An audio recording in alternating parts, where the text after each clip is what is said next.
লাবণী, আজও তো কেউ কেউ পরিবার নিয়ে সময় কাটাতে রাজধানীর বাইরে যাচ্ছেন, আবার ফিরছেন অনেকে। কি পরিস্থিতি দেখছেন সদরঘাটের, আমাদের জানাবেন। লাইবা, সদরঘাটে কিন্তু সে চিরচেনা আগে যে চিত্র সেটি কিন্তু আর নেই। আগে যেরকম ছিল যে সকালবেলা একের পর এক লঞ্চ ভিড়ত এবং ঈদের যে আনন্দ, পরিবারের সাথে ঈদ আনন্দ উদযাপন শেষে আসলে কর্মজীবী মানুষ রাজধানীতে ফিরত, তখন যে ঢলটি ছিল।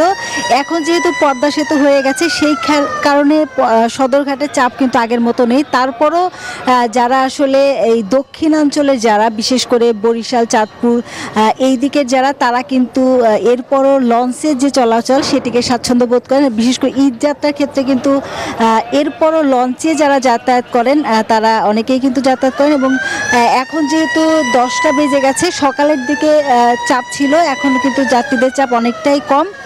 আর সদরঘাটে আসলে এই সময় যেহেতু লঞ্চ ছেড়ে যায় একটু কম, ঠিক সন্ধ্যার দিকে সদরঘাটে মানুষের চাপ বেশি থাকে, সেই ক্ষেত্রে কিন্তু অনেকটাই ফাঁকা বলা যায়। এবং যারা ঈদ উদযাপন করে ফিরেছেন তারা এরই মধ্যে আসলে লঞ্চগুলো যেহেতু সকাল থেকে ঘাটে ফিরতে শুরু করেছে, এখন অনেকেই তার নিজ যে গন্তব্য রাজধানীতে নেমে সেই গন্তব্যগুলোতে চলে গেছে। তবে যারা ঢাকায় আসছে তাদের সাথে আমরা কথা বলেছিলাম, তারা বলছেন যে লঞ্চে ঈদ যাত্রাটা কিন্তু এখন অনেকটাই স্বস্তির। এবং আগে যেরকম ছিল যে টিকিট পাওয়া যেত না, সিট পাওয়া যেত না, অতিরিক্ত যাত্রী নিত, যেহেতু নদীপথে অতিরিক্ত যাত্রী নিলে আসলে দুর্ঘটনার যে সংখ্যা সেটি থেকে যায়, সেই ভোগান্তিগুলো এবার ছিল না। এবং যারা এসেছেন তারা বলছেন যে আপনজনের সাথে ঈদ উদযাপন করে নিরাপদে তারা ঢাকায় বা কর্মস্থলে বা নিজের যে কাজের জন্য এসেছেন, সেই কারণে নিরাপদে ফিরতে পেরে স্বস্তি বোধ করছেন। তো লাইবা, ঈদ ছিল আমার কাছে সবশেষ।